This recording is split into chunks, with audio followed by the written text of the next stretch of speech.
जय श्री कृष्णा, राधे राधे। आज आप सभी लोगों से एक बहुत ही महत्वपूर्ण और बहुत ही विशेष बात करने के लिए मैं आई हूँ।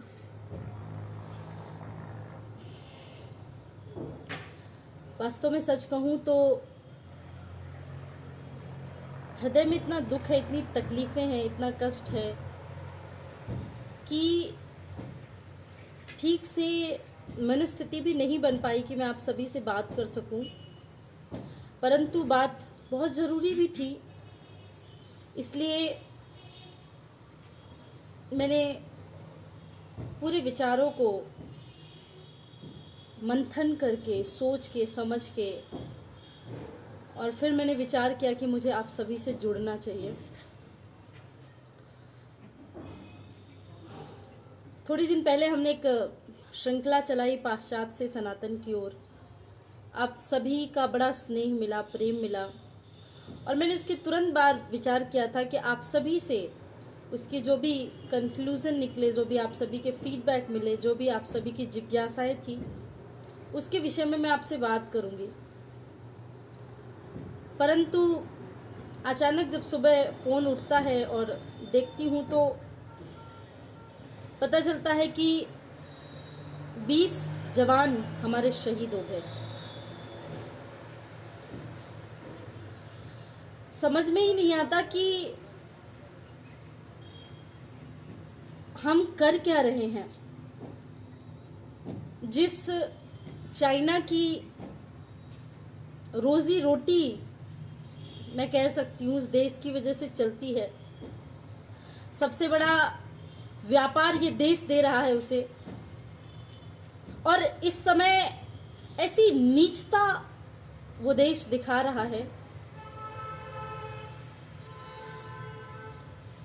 मैं कभी कभी वास्तव में समझ में नहीं पाती कि हमारे देश के लोग इस प्रकार से विभिन्न विभिन्न प्रकार की परिस्थितियों में फंसे हैं और 4 दिन बायकॉट चाइना करके और 5वें दिन फिर भूल जाते हैं। आज चाइना रूपी राक्षस हमारे पूरे एक एक गली मोहल्ले कोने कोने में फैला हुआ है। आज लद्दाख की सीमा पर हमारे सैनिकों की सरेआम हत्या हो रही है, उनको मारा जा रहा है, वो शहीद हो रहे हैं हमारे लिए, और हम यहाँ पर चाइना के मोबाइल्स की सेल लगती है और एक एक लाख फोन घंटों मिनटों में बिक जाते हैं। इसे मैं दुर्भाग्य कहूं अपने देश का, या अपने आप की दुख भरी दशा, दर्द भरी दशा, क्या कहूं, मुझे कुछ समझ में नहीं आता। क्यों आज मेरे मन में इतना क्रोध है। मैं नहीं चाहती कि मैं आप सभी के साथ उस भाषा में वार्तालाप करूं जिस भाषा में मैं प्रायः आ जाती हूं। आज मैं बहुत शांति से और प्रेम से आपसे बात करने के लिए आई हूं, पर बहुत तकलीफ होती है जब अपना सब कुछ छोड़कर सैनिक वहां पे खड़े रहते हैं। और हम, कितने शर्म की बात है ना कि हमने बायकॉट चाइना ट्रेंड चलाया और उस ट्रेंड के माध्यम से ही लाखों टी शर्ट चाइना से बन के आई और बायकॉट चाइना की टी शर्ट चाइना से बन के आई और भारत में घंटों में बिक गई। हाँ, हम जरा भी कोई भी चीज लेने से पहले ये नहीं सोचते, ये नहीं समझते कि चीज कहाँ से आई है। मैं आपको सरल भाषा में एक बात बोल दूं, आप ऐसा बिल्कुल मत सोचना कि मेरे पास चाइना की कोई सामग्री नहीं होगी, या इससे पहले मैंने चाइना का कोई सामान नहीं लिया होगा। जाने अनजाने में इससे पहले बहुत सारी चीजें ऐसी होती हैं जो हमारे पास आ जाती हैं कहीं ना कहीं, किसी ना किसी तरह से। परंतु आज इसी वक्त से मैंने ये निश्चय लिया, जब मैंने ये पूरा खेल देखा, कि अगर थोड़े कम संसाधन में जीना पड़े तो जी लेंगे, थोड़ी कम टेक्नोलॉजी में जीना पड़े तो जी लेंगे, थोड़े कम ऐशो आराम मिले उसको देख करके जीना हो तो जी लेंगे, परंतु पूरा प्रयास करें कि अपने देश का धन अपने देश में ही रहे, अपने देश को सुरक्षित और आर्थिक तरीके से मजबूत करना है। आज सस्ती और घटिया चीजों के चक्कर में आप चाइना की सारी चीजें खरीदते हैं और वो आर्थिक रूप से मजबूत होकर के हमारे ही देश पर युद्ध के लिए हावी होता है। क्यों? कहीं ना कहीं इसमें हमारी गलती है, हमारे अपने लोगों की गलती है। हम आज इस कद्र तक मजबूर हो चुके हैं, इस स्थिति तक मजबूत हो चुके हैं कि इस मजबूरी में कि हम अपने घर की एक छोटे से छोटे आइटम से लेके एक छोटे से छोटे सामान को लेकर के सब कुछ चाइना पे डिपेंडेंट हो चुके हैं। मैं आपसे हाथ जोड़ करके करबद्ध एक छोटा सा निवेदन करने के लिए आई हूं कि बायकॉट चाइना से बोलने से, लिखने से, ट्रेंड बनाने से कुछ नहीं होगा। आपको बायकॉट करना होगा अपनी जिंदगी से चाइना से जुड़े प्रोडक्ट्स को। ये सोच लो, आपने कभी विचार नहीं किया कि चाइना का कितना बड़ा षड्यंत्र है। चाइना में दिवाली नहीं मनाई जाती, लेकिन दिए चाइना से आते हैं, पटाखे चाइना से आते हैं, फुलझड़ी चाइना से आती। चाइना में होली नहीं मनाई जाती, लेकिन कलर चाइना से आते हैं, रंगोली चाइना से आती है, पिचकारियां चाइना से आती हैं। ये सारे फेस्टिवल, राखी चाइना में नहीं मनाई जाती, लेकिन राखी चाइना से आती। क्यों? ये सब सोची समझी साजिश है। भारत देश की दिवाली वालों की स्थिति खराब हो गई, दिया बेचने वालों लोगों की हालत खराब हो गई, रंग गुलाल अबीर बना करके बेचने वालों की हालत खराब हो गई, राखी पर रेशम के धागे से बनाई हुई राखी बेचने वालों की हालत खराब हो गई, क्योंकि हमने सस्ती और घटिया चीजें ले लेकर के प्रलोभन में आकर के सुंदरता के नाम पर इतने पागल हो गए कि देश, धर्म, समाज भी याद नहीं रह गया हमें। क्यों? ये सिर्फ बोलने की बात नहीं है, आपको समझना पड़ेगा, आपको इन सभी चीजों पे ध्यान देना होगा कि चाइना को बायकॉट लिखने से कुछ नहीं होगा, बायकॉट करना पड़ेगा।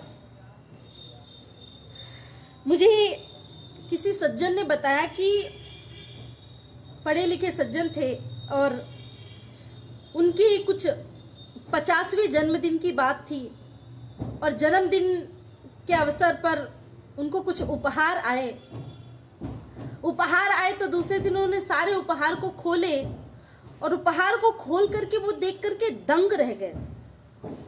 किसी में लाफिंग बुद्धा, तो किसी में कछुआ, तो किसी में मेढक, तो किसी में विचित्र विचित्र प्रकार की बिल्ली इत्यादि, ये सारी चीजें, और सबके नीचे कोट लिखा हुआ था, ये रखने से घर में शांति होगी, ये रखने से ऐसा होगा, ये करने से ऐसा होगा। चाइना किस प्रकार से हमारे लोगों की मानसिकता को पढ़ रहा है कि भारत के लोग घर में सुख, शांति, समृद्धि लाने के लिए कुछ भी करते हैं, तो सारी मानसिकता को पढ़ करके थर्ड क्वालिटी की चीजों को निर्माण करके सस्ते प्रलोभन दे करके अपनी आर्थिक शक्ति को इतना ज्यादा मजबूत कर लिया है कि आज हम पर ही हावी हो रहा है। और मैं एक छोटी सी बात कहती हूँ, मुझे भारत में हर व्यक्ति के यहाँ पे, क्योंकि हम अगर सर्वे भवन्तु सुखिनः की भावना की बात करते हैं तो हमें तो एक छोटे से जीव से भी प्यार है। अगर एक चींटी भी मरती है तो हमें दुख होता है।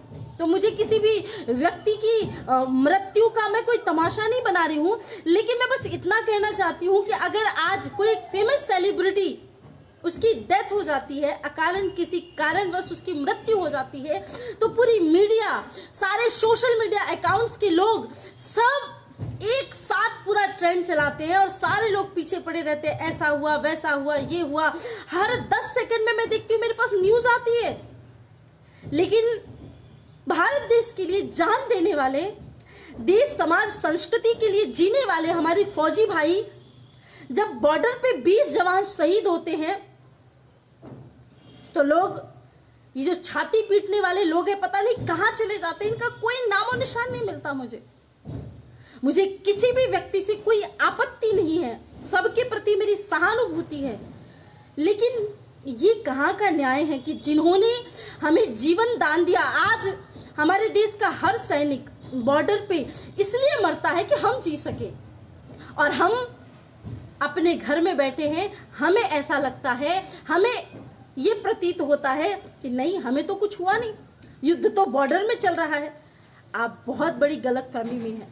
युद्ध बॉर्डर पे नहीं चल रहा है, युद्ध हमारे देश के अंदर चल रहा है, और इस युद्ध के लिए, हथियार के लिए धन भेजने वाले हम सभी हैं, आप सभी हैं।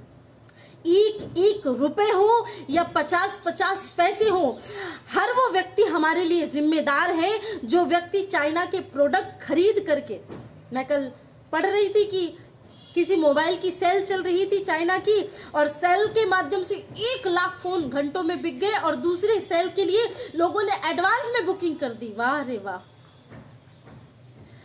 कितना बिक गए हैं हम टेक्नोलॉजी के पीछे, सस्ती चीजों के पीछे, कि हमें इस वक्त भी अपनी देश, धर्म, संस्कृति कुछ भी दिखाई नहीं दे रही।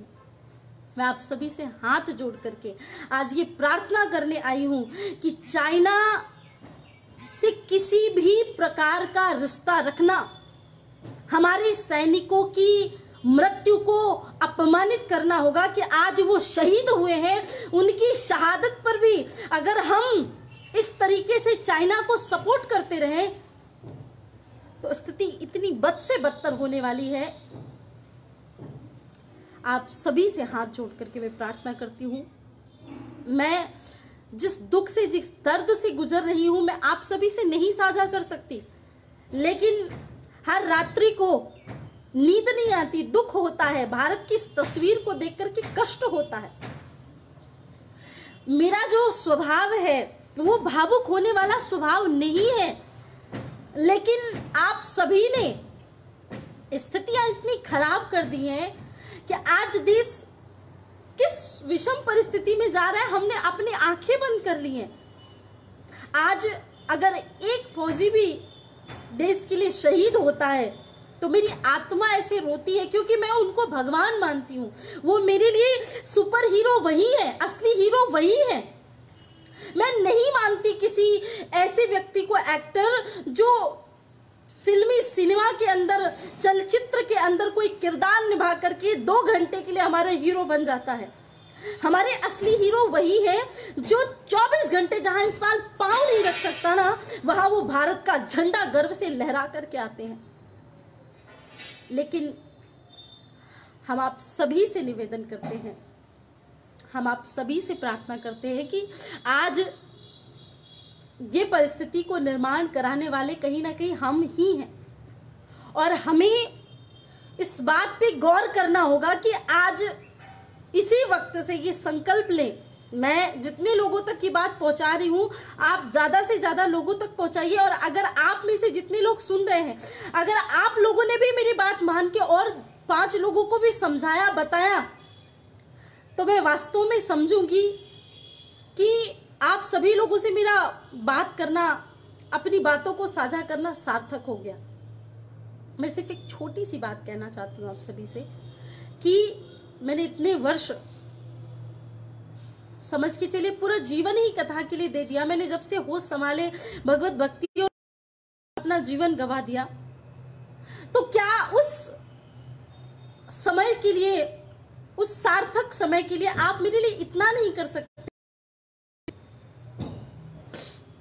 कि आप थोड़े समय के लिए पूरी तरीके से इतने कट्टर हो जाइए कि अगर चीजें ना भी है हमारे पास, तो हम अपनी छोटी से छोटी चीजों को कमी करके एक संकुचित जीवन में भी जी लेंगे, लेकिन किसी भी ऐसे देश का कोई सामान नहीं खरीदेंगे जो हमारे देश के, हमारी सीमा पर आकर के युद्ध करे और हमारे साथ ऐसा व्यवहार, उनकी इतना तो हम कर ही सकते हैं। एक एक छोटी सी प्रार्थना, मैं क्या बताऊं, कल मेरे घर से फोन आया रात को, मुझे एक फोटो भेजी गई। मैं पूरी कोशिश करूंगी मैं वो फोटो साझा कर सकूं, लेकिन मेरी हिम्मत नहीं हुई। आप सभी जानते मेरी जन्मभूमि रीवा की है। सैनिक जो जवान शहीद हुए उनमें से एक फौजी भाई, एक जवान हमारे रीवा के थे, और अभी 6 महीने पहले उनकी शादी हुई थी, 6 महीने पहले उनका विवाह हुआ था। और वो चित्र मैंने देखा, एकदम सुकुमार अवस्था में और ऐसे मुस्कुराता हुआ चेहरा। कैसा लगता होगा एक माँ को कि एक माँ ने 6 महीने पहले ही अपने पुत्र को विवाह के बंधन में बंधवाया था। कैसा लगता होगा उस पत्नी को जिसने 6 महीने पहले ही एक फौजी का दामन थामा था और इस भरोसे में बैठी रही होगी कि मेरे पति आएंगे। उनकी भी जीवन है, उनकी भी अपने कर्तव्य हैं, पर वो सब कुछ भूल करके हमारे लिए मरते हैं ताकि हम जी सके, ताकि हम चैन से सांस ले सके। आज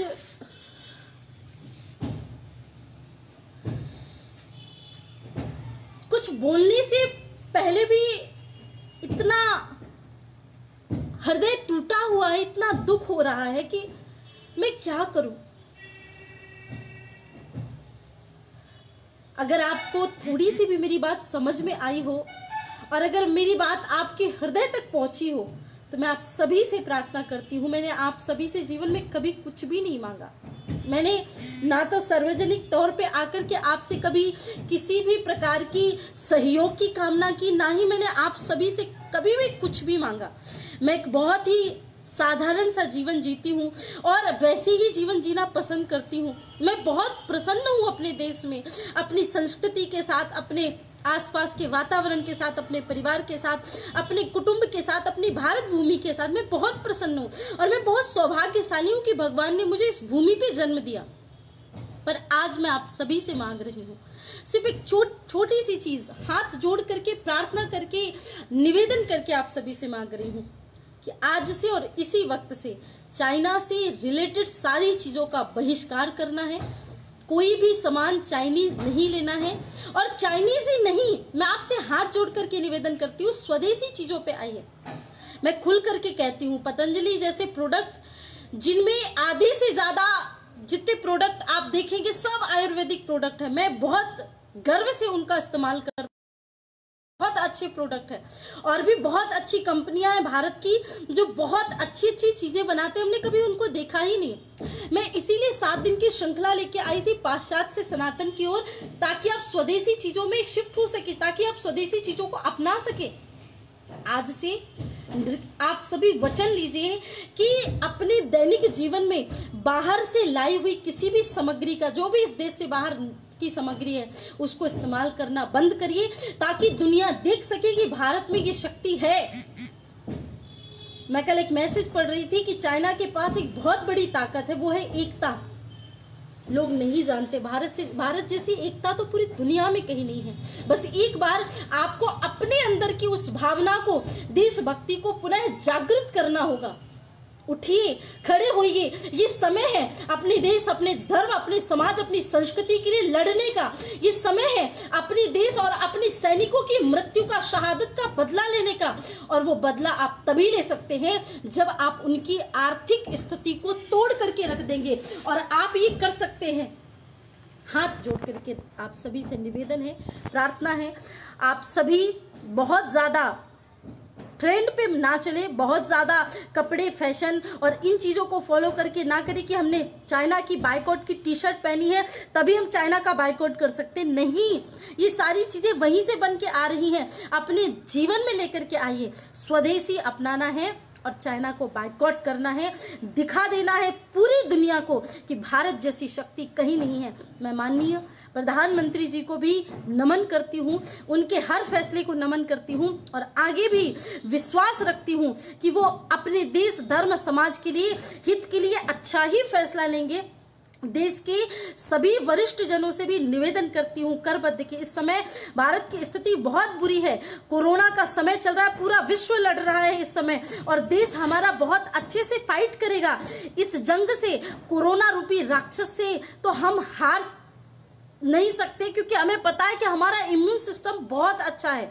हम कोरोना को हराएंगे, हम इस पे विजय प्राप्त करेंगे। लेकिन ये जो जगह जगह पे गली गली में चाइना रूपी राक्षस का वायरस आकर के हमें पैर फंसारे बैठा हुआ ना, हमें सबसे पहले इसको हराना होगा, और उसको हराने के लिए मुझे आप सभी का साथ चाहिए। मैं क्षमा चाहती हूँ आप सभी की किसी भी मैसेज का जो पाश्चात्य से सनातन की ओर की श्रृंखला के लिए आए थे, मैं आप सभी का रिप्लाई नहीं कर पाई। बहुत सारे लोगों के कुछ वीडियो आए थे, बहुत सारे लोगों के कुछ मैसेजेस आए थे। मुझे जब भी समय मिलेगा तो मैं आप सभी के मध्य में उन सभी को लेकर के आऊंगी। आज के लिए मेरी पीड़ा को, मेरी व्यथा को आप सभी समझिए। आप सभी से निवेदन करती हूँ कि आज से तय करें, देश और धर्म के लिए जीना सीखिए। अपने लिए तो दुनिया जीती है, आज अपनी संस्कृति के लिए और अपनी मातृभूमि के लिए जीने का समय है। आप सभी को प्रणाम करती हूँ, और आप सभी से फिर से बार बार यही प्रार्थना करती हूँ कि अपनी संस्कृति में, कहते ना, श्रेयान स्वधर्मो विगुणः पर धर्मो भयावह। अपनी संस्कृति के लिए मर जाना बेहतर है, पर दूसरे के धर्म को स्वीकार करना सही नहीं है।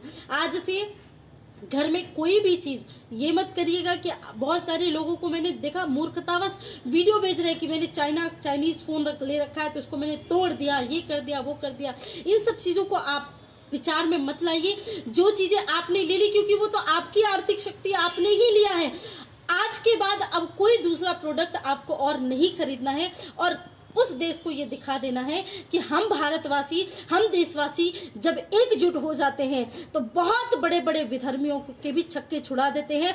बहुत बड़े बड़े विधर्मियों को मुंह तोड़ जवाब हम दे सकते हैं। आप सभी को प्रणाम करती हूँ, बहुत बहुत धन्यवाद।